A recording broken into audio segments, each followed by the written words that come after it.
어쨌든 저한테 신기하고 기괴하고 신비한 현상들이 많이 일어났었어요. 많이. 초기에 이제 중기 넘어가면 거의 안 일어나더라고요. 초기에 굉장히 많았죠. 꿈으로도 굉장한 A씨가 많이 주어졌을 뿐더러 음성도 초기에는 엄청 나왔고요. 하여튼 초기에 이런 현상들이 많이 일어났는데 지금 제가 이제 해수 간음보살님을 진언을 했는데 처음에는 제가 해수 간음보살이 계신 걸 몰랐죠. 저는 정말 몰랐었어요. 근데 이제 저한테 이제 신기한 현상이 일어났다 했잖아요. 그 중에 하나가 또 이거예요. 차가운 물이 저한테 자꾸 머리 위로 내렸어요. 머리 위로 내렸었죠. 이제 어느 편에도 이 현상에 대해서 언급되어졌던 것으로 기억이 돼요. 그래서 길게는 하지 않으려고 해요. 하여튼 아내하고 이렇게 해가 쨍쨍이 찌는 봄날에 산책을 나가는데 제가 몸이 많이 그때 힘들고 안 좋았기 때문에 산책을 많이 나가고만 다리도 힘들어서 어그정어그정돼서 잘 걸어지지도 않고 하니까 그걸 이기기 위해서 또 자꾸 걷고 산책을 많이 했었는데 자꾸 머리 위로 비가 내리는 거예요. 이슬비가. 해가 쨍쨍 쪘는데도 이슬비가 막 내려요. 심지어 머리가 다 촉촉한 느낌이, 머리가 막 젖은 느낌이. 심지어는 이게 어찌 때는 뺨을 타고 물이 막 흘러내려요, 이렇게. 그럼 저는 이렇게 만져보죠. 이렇게. 근데 없어요, 물이. 전혀 없어. 근데 분명 물방울이 흐르거든요, 이렇게 속에서. 그래서 이제 아내한테 그런 말을 좀. 이슬비 오지. 비 온다. 아내가 또 날 쳐다보는 거죠. 이 사람이 또 뭐가 발작을 한다냐. 옛날에도 자꾸 악령들을 시달리다니까 악령들하고 말을 하다 보니까 집사람이 어떤 그런 이야기를 하면 약간 이상할 거 아니에요. 그러니까 저를 또 이렇게 걱정스러운 눈빛으로 쳐다보더라고요. 그러니까 아니야. 그거 절대 아니야. 그거 아니야. 정말 이슬비가 와. 근데 내가 당신한테 처음 이야기하는데 벌써 이슬비가 내리는 데가 꽤 오래됐어. 몇 개월 됐어. 이 현상이 일어난 지가. 자주 그래. 이게 집사람이 그러더라고요. 또 신기한 현상이 일어난 것 같네. 그거 아니야? 그게 뭔데? 성령의 단비.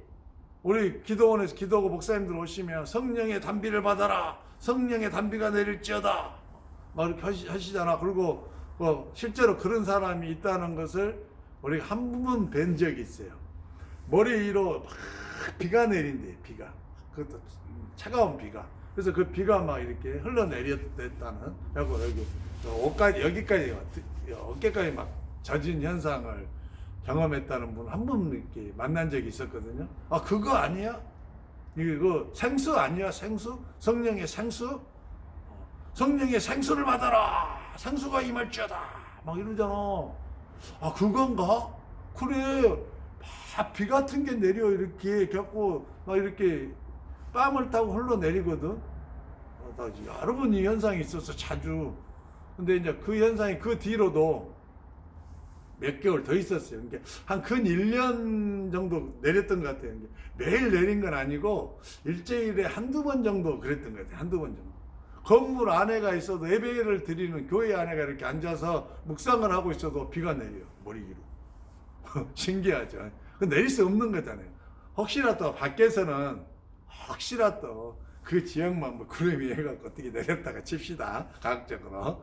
그것이 빈번하게 자주 나한테만 한 100번도 넘게 그런 일이 일어나서 딱 그쳐요. 근데 건물 안에 앉아있는데 내린 것은 설명이 안 되잖아요. 그러한 것이 있었는데 세월이 오래 흘렀죠. 난 참 바보 같아요. 제가 어쩔 때 보면 약간 허당기가 있어요. 바보 같고. 그럼 알아보고 막 해야 될 거 아닙니까? 그냥 냅둬요. 그런 것 같다 하고. 좀 무던하죠. 세월이 많이 흘러서 이 천음이 임했어요. 발공을 해요.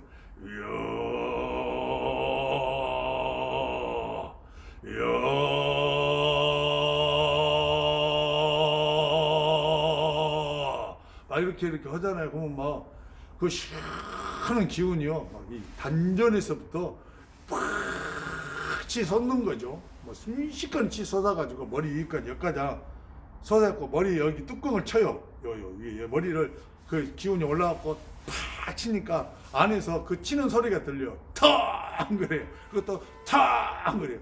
탕 그래. 내가 또 이야 지금 소리가 잘 안 나오네요. 방금 가는 막 이렇게 헬스 가는 보살하고 약사 여러분하고 좀 발공을 했더만 또 이렇게 한국말 하다 보니까 발공이 잘 안 되는데 어쨌든 소리를 내보겠습니다. 막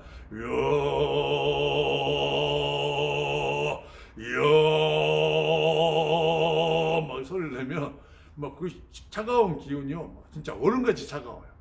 팍 치서가 머리를 막 쳐요. 탕탕탕탕탕 뭐 너무 놀라는 거죠. 이러다가 진짜 머리를 뚫고 나가볼 것 같아요. 너무 놀래고 도중에 멈춘 적도 여러 번 있었어요, 여러분. 네, 그 머리 깨지면 어떻게 해요? 그것이 이제 해수의 기운이라는 사실을 이제 종교를 제가 벗어나서 불교를 막 공부하다 보니까 똑같은 것이 있더라니까요, 불교에. 해수 가는 보살님께서 물병을 들고 멋지게 생기셨잖아요, 이렇게 탁 서서 자기 신자한테. 기도하는 신자한테 이렇게 해수의 물을 부어주더만요. 머리 위에. 그 머리 위로 그 물이 이렇게 떨어져 이렇게 머리 위에서 흘러내리는. 네, 그것을 발견한 거예요. 절에서 깜짝 놀란 거죠. 제가 이게 뭐다냐고. 와서 찾아보기 시작하는데 그것이 이제 해수 가는 보살님이시더라고요. 이게 불교에서는 그것을 바다 해자를 쓰더만요. 바다에 물을 부어주시는 보살님이시다 이렇게 표현을 하시더만요. 그러니까 해수 가는 보살님께서 이렇게 물을 부어 주시면 그 물을 부은 신자는 나와 똑같은 현상이 일어나더만요.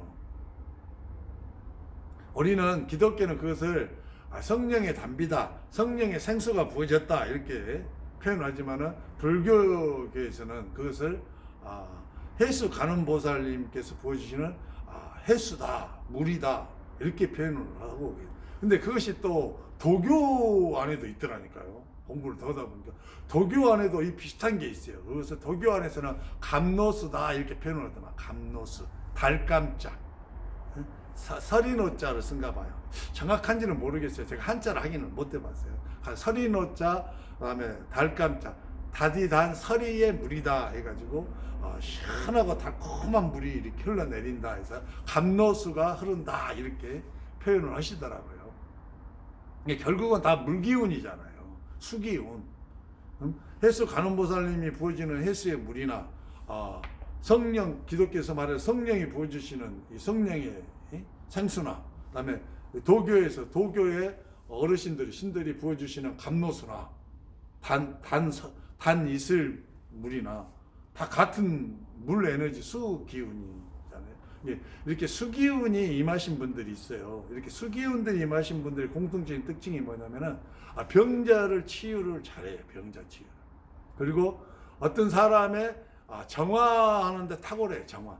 이 수기운이 이렇게 붙잖아요. 그럼 수기운이 실제로 요리 천문을 통해서 사람의 이렇게 축맥으로 쏟아져 들어가겠죠. 사람은요 여기 천문에서부터 해음부, 즉 항문하고 생식기 사이 그 해음부 가운데로 크게 가장 큰 원통으로 큰 에너지 통로가 있어요. 이것이 사람한테 가장 큰 원통이에요. 원통.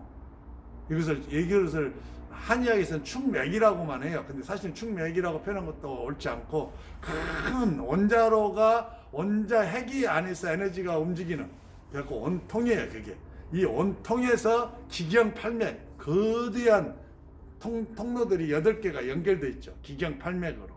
그래서 기경팔맥이라고 그래요. 그다음에 기경팔맥에 다시 12경락, 좀 더 작은 12개의 거대한 통로들이 또 연결되어 있고, 이 12경락에 각각 또 수많은 통로들이 연결되어 있는 거죠. 그 원통에 이 수기운이 확 부어지면, 그 원통에 부어지면 어떻겠습니까? 기경팔맥을 타고 12경락을 타고 또 그 밑에 수많은 통로를 타고 몸으로 싹 퍼지면서 몸 안에 있는 모든 악한 기운들, 탁기운들, 사기들, 요기들을 다 정화시켜요. 물론 전에 한번 제가 수기운을 많이 강조했죠. 수기운은 정화시키는 데 탁월하다. 이게 수기운이 들어가면은 정화가 돼서 마음이 편해지죠. 어지럽던 마음, 난잡했던 마음, 생각이 복잡했던 사람들, 생각이 잡념이 많은 사람들, 수기운을 받으면요 생각이 많이 사라져요. 마음도 잔잔해지고 평안해지고, 그리고 웬만한 질병들도 치유가 돼요. 질병은 이런 이 바닥에서 땅 속에서 기어다니는 것들, 그다음에 벌레들, 수많은 벌레들, 그다음 곤충들, 이러한 것들이 엄청나게 뭉쳐서 에너지 형태로 있으면 사람 육체 속에 들어오거나 에너지체에 붙어서 질병을 유발시키거든요. 그런 것들을 강한 물로 다 씻어버릴 수 있잖아요. 사람 더러운 것들은 이게 성경에서는 이 더러워진 것을 물로서 생수로서 깨끗이 시키면 깨끗해지잖아요. 그래서 이것이 다시 거룩해진다, 이렇게 말을 하는 거죠. 해수 간원보살님이 부으신 해수의 물, 바다의 물로 실제로 바다에 가세요. 바다에서 불어오는 바다의 그 물기운을 맞게 되면 정말로 탁기운들이 빠집니다. 사기운도 빠지고요. 그리고 병도 어느 정도 치유가 돼요. 어쨌든 그런 일이 좀 있었어요. 그래서 그때 이러한 기운을, 수기운을 받을 때는요, 제가 이미 세속과 도를 왔다 갔다 한 것을 끝내고 완전히 세속을 등졌죠. 죽으면 죽으리라. 내가 굶어 죽으면 식구들하고 처자씨가 굶어 죽으면 죽으리라 하고 이쪽으로 온 거예요. 와가지고 여기에 이제 미친 거죠. 미쳐서 목숨을 걸다시피 하고, 그래서 진전이 어느 정도 있고, 어느 정도 이제 좀 나타날 때예요. 약간. 근데 그때 이게 부어졌어요. 그래서 제가 이렇게 빨리 회복되지 않았을까 하는 생각도 해봅니다. 정말 이 수기운이 저한테 부어질 때 신비했었어요. 그리고 제가 공부를 하면서 이것이 불교 안에도 있고 기독교 안에도 있고 도교 안에도 있다는 현상에 대해서 엄청 놀랐어요. 근데 여타의 다른 기타 종교 안에도 이 현상이 받은 사람이 계시더라니까요. 저는 이런 거 살펴보는 걸 좋아하거든요. 근데 진짜 계시에요. 그는 경험하신 분들. 그건 뭐예요? 그건 뭐겠어요, 여러분? 일자가 다자고, 다자가 일자고, 내가 너고, 너가 나고, 무극에 결국은 그렇죠? 어쨌든 간에 지금 도의 세계로 가셔야 될 분들, 종교에 기여해야 될 분, 수영의 삶을 살아야 되실 분들은 지금 내가 자꾸 세속적인 것과 도와 왔다 갔다 하실 수 있어요. 저도 그거 한 3년 이상 했다니까요. 그러면서도 영혼은 성장하고 영혼은 깨어나요. 그러면서 어떤 극적인 반전할 때가 있어요. 근데 내가 빨리 도의 세계로 입도하고 들어갈수록 더 빨라요. 신의 은혜가 더 많겠죠. 가피도 많고. 그러나 내가 세속적인 것으로 너무 나가면은 영혼이 깨어나려 하다가 내 안에 들어와 있는 그것을 막는 수많은 영가들과 수많은 기운들이 그쪽으로 너무 몰아버려요. 세속적으로 다시 빠지게 만들어요. 그러면 다시 나오려면 너무 힘들어요. 그러니까 웬만하시면 절대 안 죽습니다. 절대 안 굶어 죽어요. 절대로 여러분을 인도하시는 주관하는 신이, 도의 신이, 그리고 도의 신 밑에서 여러분을 훈육하는 훈육신, 여러분을 지켜주시는 수호신, 또 여러분들을 인도하고 안내하고 하는 안내신들이 여러분 죽게 안 놔둬요. 여러분 가족 죽게 안 둬요.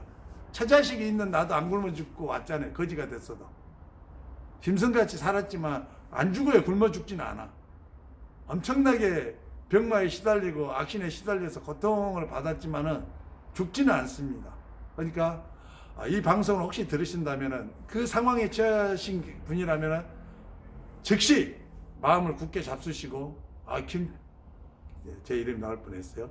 천음태공께서도 그러한 삶을 통해서 그렇게 하다가 이렇게 했는데도 자식들도 하나도 안 굶겨 죽이고 아내도 안 굶겨 죽이고 왔잖아요. 고통은 엄청나게 받았지만. 근데 도의 세계에 입도하고 수련하고 수행하신 분들 치고 고통을 받지 않으신 분은 없어요. 정도의 차이는 있지만 누구나 다 똑같이 고통을 받아요. 그래야 진보를 이룰 수가 있고, 그래야 정화가 되고, 그래야 업장이 해소가 되기 때문에 그래요.